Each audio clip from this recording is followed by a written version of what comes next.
नमस्कार। आज के कार्यक्रम में आप सभी का बहुत बहुत स्वागत है और आज एक बार फिर हमारे साथ एक खास मेहमान जुड़ गई है। हमारे साथ मौजूद है अपराजिता सारंगी जी, जो कि मेंबर ऑफ पार्लियामेंट है, भुवनेश्वर लोकसभा सीट से हैं, सांसद। बहुत बहुत स्वागत है अपराजिता जी आपका हमारे कार्यक्रम में। Thank you. तो अपराजिता जी, इस दौरान आप अपने संसदीय क्षेत्र से दूर हैं, दिल्ली में मौजूद हैं। तो किस तरह आप अपना टाइम स्पेंड कर रही हैं? क्या किताबों के बीच टाइम स्पेंड कर रही हैं या संसदीय क्षेत्र से डिजिटल प्लेटफॉर्म के थ्रू जुड़ी हैं? देखिए, ऐसा है कि 90% समय मैं संसदीय क्षेत्र में ही बिताती हूँ और मैं कल आई हूँ यहाँ क्योंकि यहाँ पार्लियामेंट्री स्टैंडिंग कमेटी की मीटिंग थी। तो अभी मैं 2 दिन यहाँ हूँ दिल्ली में। इसके बाद मैं फिर संसदीय क्षेत्र चली जाऊंगी। लोगों के साथ रहना, जिन्होंने बड़ी आस्था दिखाकर, बड़ा विश्वास जताकर आपको एक चेयर पे बिठाया है, उनके बीच में रहना पसंद करती हूँ। जब दिल्ली में होती हूँ तो मेरे बड़े इंटरेस्ट हैं लाइफ में, बड़ी विनम्रता के साथ कहना चाहूंगी। मैं पढ़ती बहुत हूँ।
लिहाजा यही वजह है कि आप इस समय अब ज्यादा वक्त बिता रही हैं कॉन्स्टिट्यूएंसी में।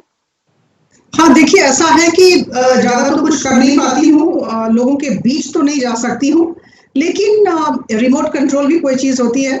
तो मुझे लगता है कि मेरा ऑफिस बड़ा ही एक्टिव है और भुवनेश्वर संसदीय क्षेत्र में जो मेरा ऑफिस है वो काफी एक्टिव रहता है। काफी वहाँ लोग हैं और या फिर सैनिटाइजर यूज करना या फिर सामाजिक दूरता मेंटेन करना, ये सब करके हम लोग काफी सारा काम करवाते रहते हैं, जिस तरह का काम होना चाहिए। जैसे फीड द नीडी प्रोग्राम्स हम लोगों ने जोर शोर से कराया था।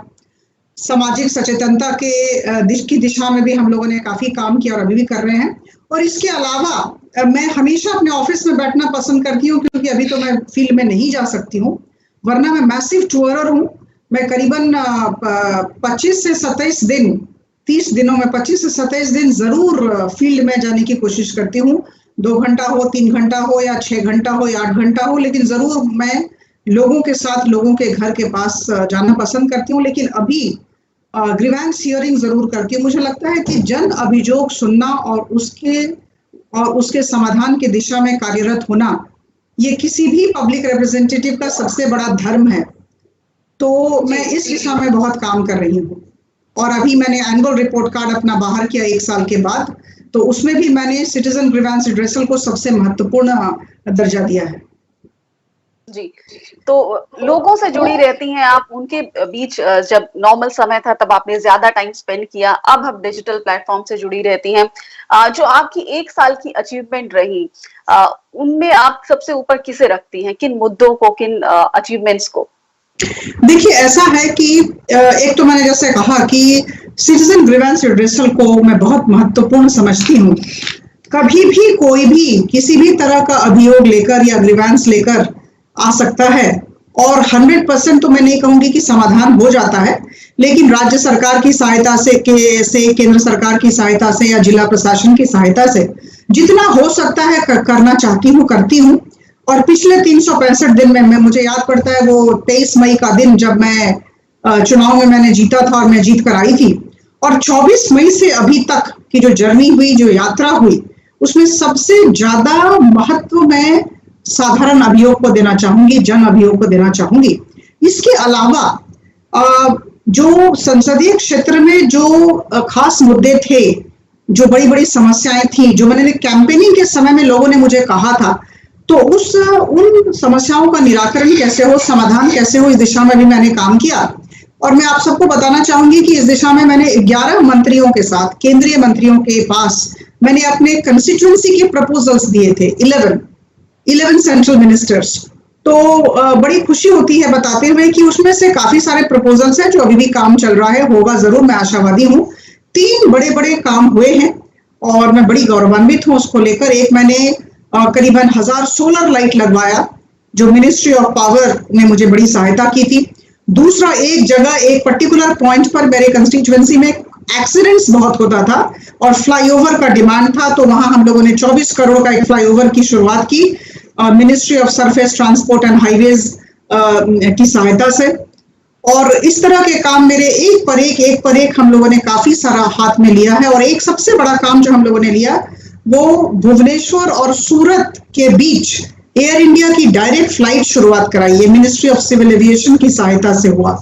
तो मुझे लगता है कि इस तरह के जो केंद्रीय मंत्रालयों के साथ अपने कंस्टिट्यूएंसी को जोड़कर जितनी भी समस्याओं का समाधान मैं करा सकूं, इस दिशा में मैंने काम किया है। और करीबन 8 प्रपोजल हैं जो अभी पाइपलाइन में हैं, जो होंगे। इसके अलावा मैं कहना चाहूंगी कि जिसका ब्यौरा मैंने काफी अच्छे से एनुअल रिपोर्ट कार्ड में दिया है, जो 365 दिन में हुआ है, इसमें जो भी केंद्रीय योजनाओं में जितने पैसे आए, प्रधानमंत्री मोदी जी ने प्रत्येक राज्य को, मेरे राज्य उड़ीसा को भी काफी पैसे दिए हैं विभिन्न योजनाओं में। तो बड़ी बात होती है कि ये जो योजनाएं करना तो आसान है, लेकिन योजनाओं में जो पैसा आता है वो ठीक से विनियोग होता है कि नहीं, कार्यक्रम ठीक से प्रतिपादित होते हैं कि नहीं, इस दिशा में देखना पड़ता है। तो उसमें लास्ट मिनट या लास्ट पॉइंट तक डिलीवरी सिस्टम मजबूत हो, इस दिशा में मैंने काम किया।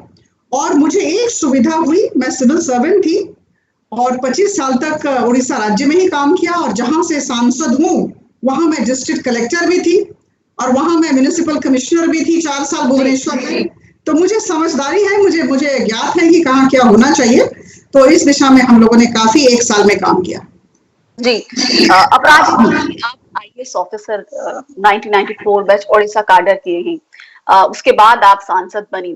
तो क्योंकि आपने एक लंबा समय ब्यूरोक्रेटिक करियर में बिताया, तो क्या आपको लगता है कि आपकी उस उड़ीसा में, जहां से अब आप सांसद है, भुवनेश्वर की, या उड़ीसा की समझ आपकी ज्यादा है क्योंकि आप वहां की म्युनिसिपल कमिश्नर भी रही हैं, अन्य ब्यूरोक्रेटिक पोजीशन पर भी रही है उड़ीसा गवर्नमेंट में, तो लोगों से मेल जोल कर पाना या उनकी समस्याओं को समझ पाना या लोकल लेवल पे चीजों को कैसे करवा पाना है, एक ब्यूरोक्रेट से जब पॉलिटिक्स में आई है, जब एक आप सांसद बनी है, तो वो समझ और गहरी हुई उससे?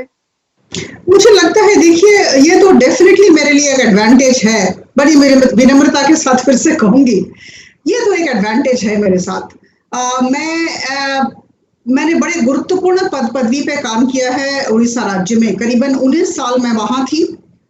4 जिलों में मैं कलेक्टर थी, जहां मैं अभी सांसद हूं, जैसा कि मैंने कहा, वहां भी मैं कलेक्टर थी। इसके अलावा विभिन्न विभागों में मैं सचिव रही हूँ, म्युनिसिपल कमिश्नर थी। इसके बाद 19 साल के बाद मैं आ गई ग्रामीण विकास मंत्रालय भारत सरकार में, मैं यहाँ संयुक्त सचिव थी। और विश्व का सबसे बड़ा दारिद्र्य दूरीकरण कार्यक्रम मनरेगा का कार्यान्वयन मैं देखती थी, जिसका 1 साल का बजट है 60,000 करोड़, उस समय था। अब तो ये 1 लाख करोड़ प्रधानमंत्री मोदी जी ने कर दिया है, तो उसका भी कार्यान्वयन मैंने देखा है। तो मुझे लगता है कि गहरी समझ हो जाती है, अगर 25 साल तक कोई उस दिशा में काम करे, तो क्या वर्क करता है, क्या वर्क करता नहीं है, और दूसरा कैसे काम करवाया जाता है, कैसे मिलकर हम सरकारी कर्मचारियों के साथ काम कर सकते हैं। तो मुझे लगता है कि थोड़ी समझ तो है, और इसकी वजह से मुझे बहुत दिक्कत नहीं होती है, बहुत असुविधा नहीं होती है, काम बड़े सुंदर तरीके से हो जाता है। एक दूसरा, जो लोग अभी सरकारी कर्मचारी हैं, विभिन्न पदवी पर हैं, ये लोग मेरे पूर्व सहकर्मी रह चुके हैं, तो ये भी मुझे बड़ा फायदा होता है। तो राज्य सरकार और जिला प्रशासन का भी बहुत सहयोग मिलता है।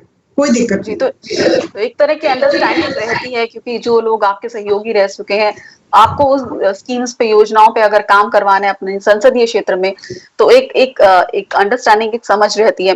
साथ ही मैं आपसे ये भी जानना चाहूंगी कि आपने बताया आपने रूरल डेवलपमेंट मिनिस्ट्री में काम किया, साथ ही आपने कॉमर्स मिनिस्ट्री में भी काम किया, तो सेंट्रल गवर्नमेंट के कई मंत्रालयों में आप काम कर चुकी हैं बतौर अधिकारी। तो आपकी उस पर, उन विषयों पर एक्सपर्टीज भी होगी, समझ भी गहरी होगी।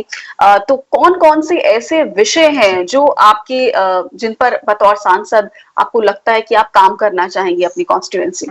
देखिए, मैं कॉमर्स मिनिस्ट्री में मैंने काम नहीं किया है। मैं ग्रामीण विकास मंत्रालय में 5 साल थी जी। और यहाँ मैं बता दूं कि मैंने करीबन नरेगा के अलावा, मनरेगा कार्यक्रम के अलावा, मैं रूर्बन मिशन भी देखती थी और मैंने प्रधानमंत्री आवास योजना का भी कार्यान्वयन कुछ दिन तक देखा था। तो ग्रामीण विकास मंत्रालय की विभिन्न योजनाओं की तो काफी समझ है, मैं कहना चाहूंगी। इसके अलावा जब मैं स्टेट में थी तो मैं टेक्सटाइल सेक्रेटरी थी, मैं शिक्षा सचिव थी, काफी कुछ काम हम लोगों ने किया। 17 तरह के रिफॉर्म्स हम लोगों ने एजुकेशन सेक्टर में हम लोग लाए थे।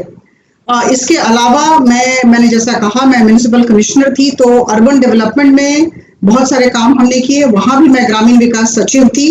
तो ग्राम सभा का महत्व और ग्राम सभा कैसे होना चाहिए, कितना इम्पोर्टेंट है और किस तरह हम लोगों के पास पहुंचे, पार्टिसिपेटरी रूरल अप्रेजल क्या होता है, अर्बन अप्रेजल क्या होता है, इन दिशाओं में मैंने काफी काम किया है। और सबसे बड़ी बात है कि मैं जब स्टेट में थी तो मैं 4 साल मिशन शक्ति की निर्देशिका थी। स्वयं सहायक गोष्ठी, अभी हमारे राज्य में 6 लाख स्वयं सहायक गोष्ठी मिशन शक्ति के अंतर्गत किए गए हैं, स्वयं सहायक गोष्ठी महिलाओं की। तो इस दिशा में मैं 4 साल निर्देशिका थी, तो उसमें मैंने काफी काम किया था। तो लोगों के साथ जुड़कर लोगों के लिए काम करना कैसे किया जाता है, क्या क्या दिक्कतें आती हैं, कैसे प्लानिंग हो सकती है, और बड़ी बात है कि मॉनिटरिंग कैसे हो सकती है। और ये जो जितने भी कार्यक्रम हैं, ये जो लाइन में लास्ट में व्यक्ति खड़ा है वहां तक कैसे पहुंचे, मुझे लगता है इन सब दिशाओं में कुछ तो समझदारी मेरी है, मैंने काम किया है। और मुझे लगता है कि अभी जब मैं सांसद हूं तो ये जो मेरा अनुभव रहा है मुझे बहुत हेल्प करता है, बहुत हेल्प करता है। मैं समझ पाती हूँ कि किस तरह के प्रोजेक्ट्स होने चाहिए। देखिए, जैसे अभी CSR से, कॉर्पोरेट सोशल रिस्पॉन्सिबिलिटी से विभिन्न एरियाज में मैं बहुत काम करवाने की कोशिश में लगी हूँ अपने संसदीय क्षेत्र में। एक दूसरा, MP लैड में जितना भी पैसा है 19-20 का आर्थिक वर्ष का जितना भी पैसा है, कैसे अच्छे तरीके से विनियोग हो, जो लोगों का नीड है, नीड असेसमेंट ढंग से हो और ठीक से वो काम हो, लोगों के द्वारा मॉनिटरिंग की जाए, ये व्यवस्था हम करने जा रहे हैं।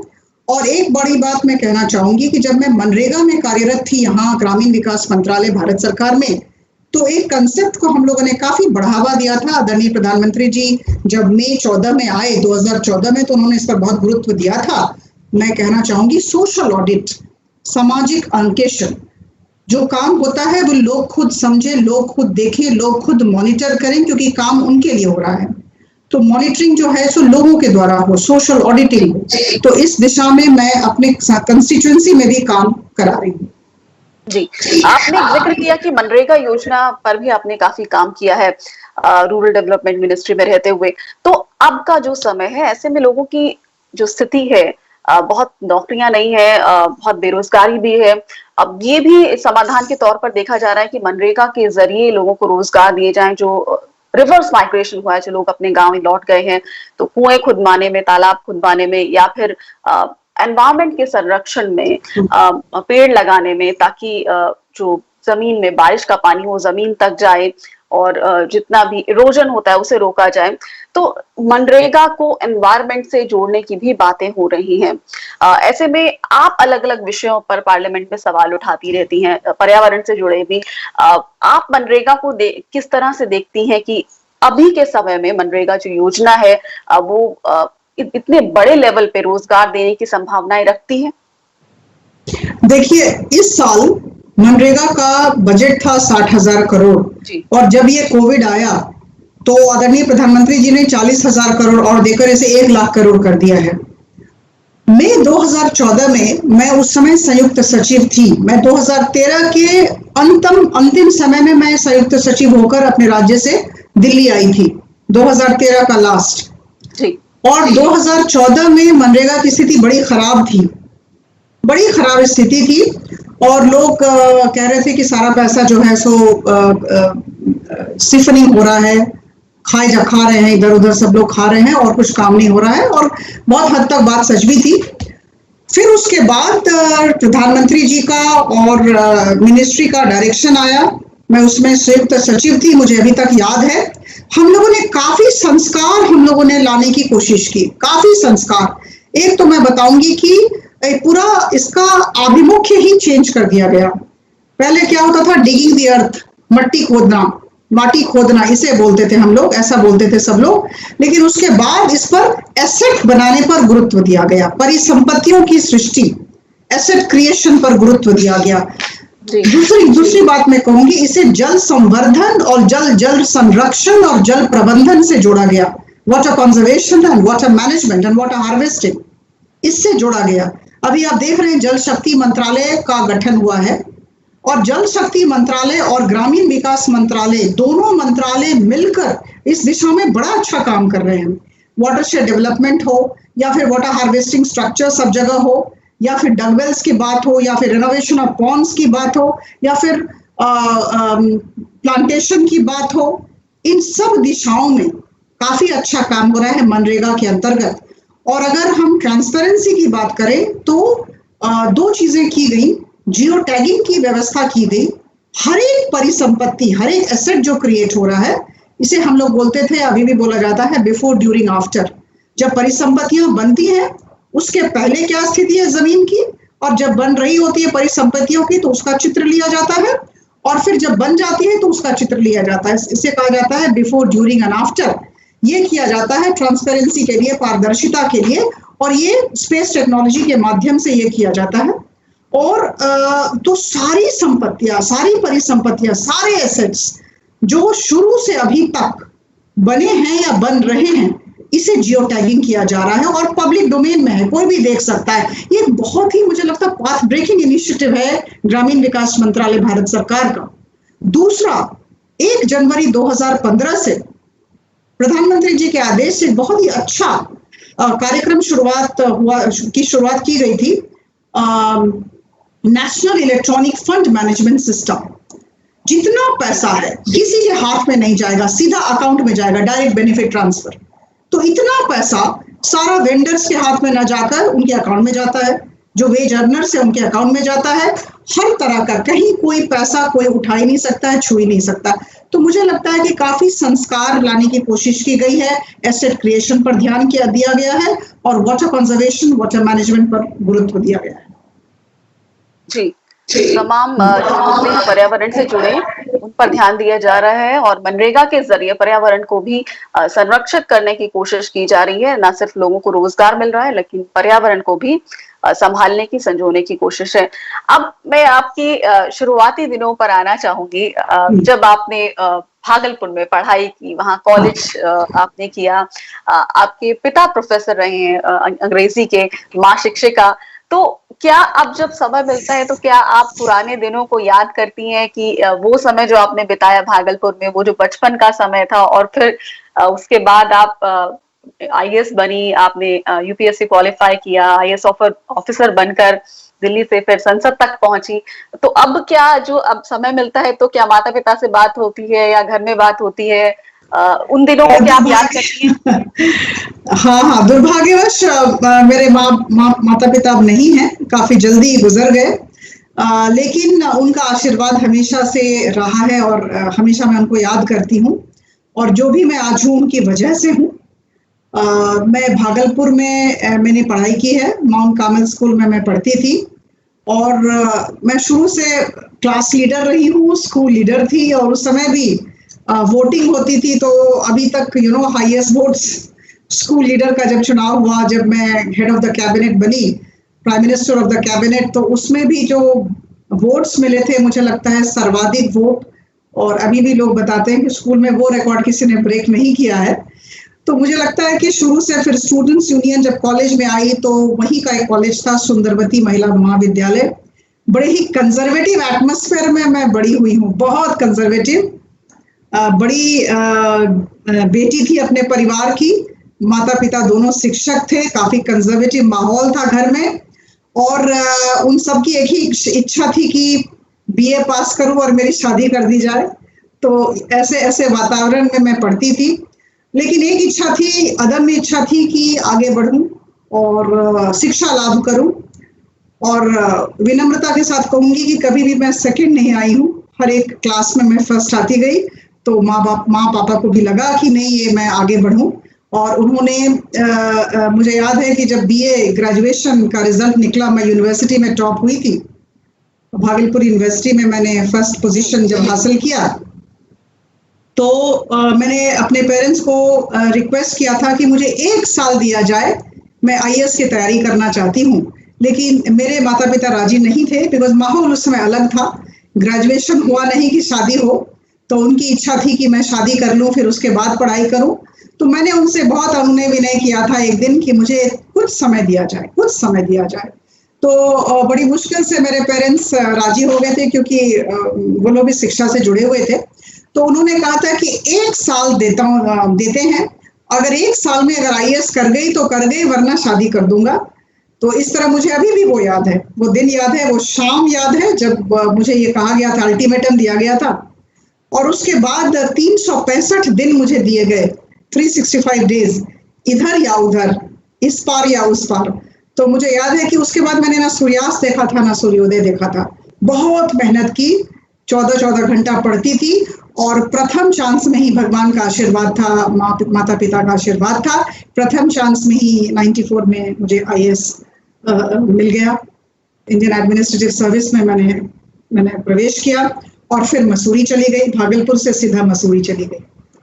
जी, तो ग्रेजुएशन के बाद ही जी, ग्रेजुएशन के बाद जाहिर तौर पर ये माता पिता के लिए बहुत ही खुशी भरा पल होगा जब उनकी बेटी आईएएस क्वालिफाई कर गई, जिसकी वो शादी की बात कर रहे थे। मतलब ऐसे माहौल से निकल के आना और फर्स्ट अटेम्प्ट में क्वालिफाई कर जाना।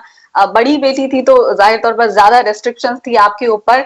लोग पहली अटेम्प्ट में बहुत ही कम होते हैं जो क्वालिफाई कर पाते हैं, आईएएस बन पाते हैं फर्स्ट अटेम्प्ट में। तो आपका जो करियर रहा थ्रू आउट, आप डिस्टिंक्शन से गोल्ड मेडलिस्ट रही, कॉलेज लेवल पर भी, स्कूल लेवल पर आप अव्वल रहती थी। कई लड़कियों के लिए आप प्रेरणा है।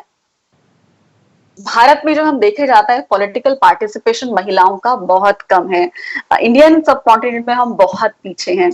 आप क्या ऐसा मानती हैं कि जो पॉलिटिकल पार्टिसिपेशन है वो महिलाओं का बढ़ना चाहिए? तो जो परिस्थितियां महिलाओं ने अब तक देखी, उनसे उनको शायद एक लिबरेशन मिल पाए अगर ज्यादा महिलाएं राजनीति में आएंगी। और किस तरह, जिस तरह आप कईयों के लिए प्रेरणा होंगी, राजनीति में महिलाएं कैसे ज्यादा से ज्यादा आ सकती हैं? देखिए, हर एक क्षेत्र में जिसमें जिसकी रुचि है, मैं नहीं कहूंगी सब लोग राजनीति में जाएं। मेरी रुचि थी, 25 साल मैंने भारतीय प्रशासनिक सेवा में बहुत गुरुत्वपूर्ण पदवी में काम किया। मैंने अपना 100% दिया। भारतीय प्रशासनिक सेवा के हर एक पोस्टिंग को मैंने अपना 100% दिया।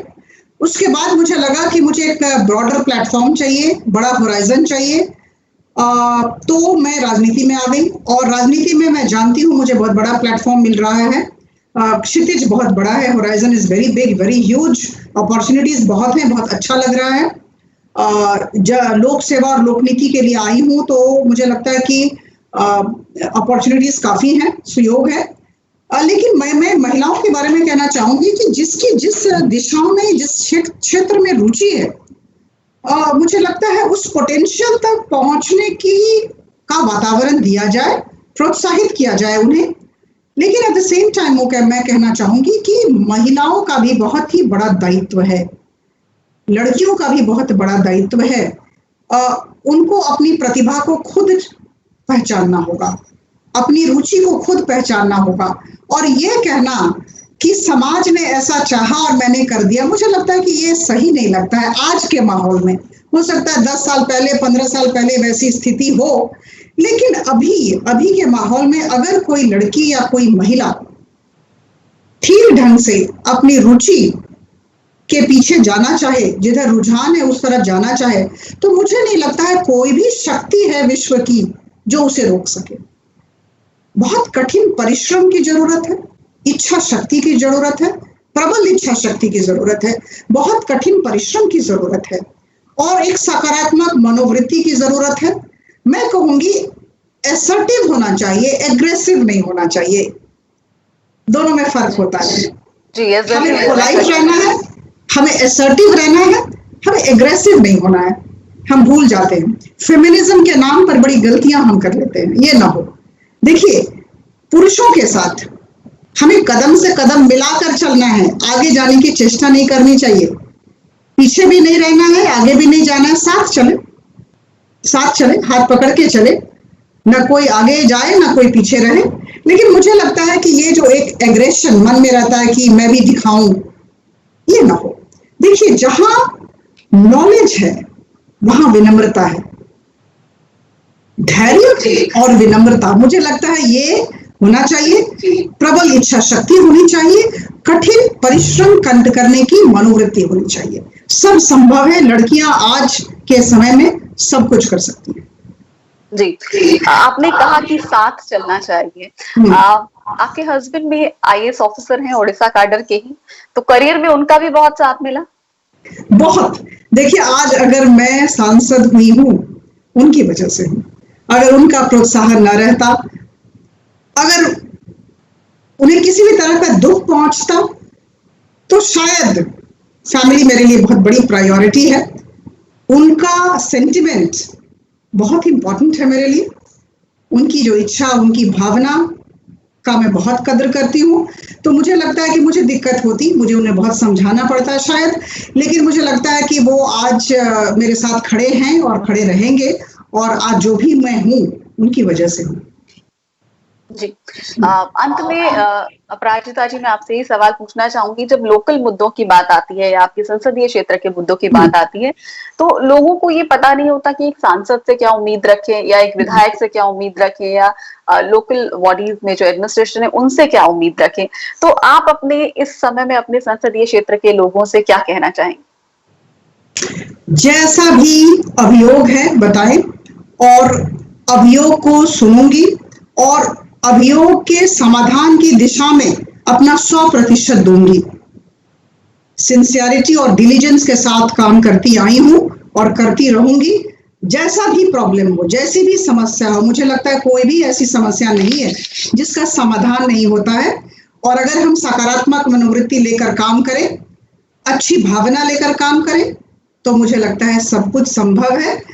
अभी जैसे मैं बता दूं, ये जो 1 साल का सफर था, 365 दिन का सफर, 1 साल हुआ है मैं सांसद हुई हूँ, सबका अपार स्नेह सहयोग मिला है और आगामी दिनों में भी मिलता रहेगा। कहीं कोई असुविधा ही नहीं है। Woods are lovely, dark and deep, but I have promises to keep and miles to go before I sleep, and miles to go before I sleep. Ji, miles to go before I sleep. तो जो 78 सांसद, महिला सांसद चुनकर आई 2019 में, उनमें से अपराजिता सारंगी जी एक हैं। महिलाओं का जो पॉलिटिकल पार्टिसिपेशन है हमारे भारत में, राजनीति में, वो बहुत कम है। तो यहाँ तक पहुंच पाना बहुत बड़ी बात होती है, और वो भी बिना किसी पॉलिटिकल फैमिली बैकग्राउंड के। ये बहुत बड़ी बात है अपने आप में, और हर स्तर पर आपने अपने आप को अव्वल साबित किया। हम उम्मीद करते हैं कि इस पॉलिटिकल अवतार में भी आप अपना जो छवि है वो गहरी छोड़ेंगी। बहुत बहुत शुभकामनाएं हमारी। बहुत बहुत शुक्रिया अपराजिता सारंगी जी हमसे बात करने के लिए और इस कार्यक्रम का हिस्सा बनने के लिए। धन्यवाद। Thank you. नमस्कार।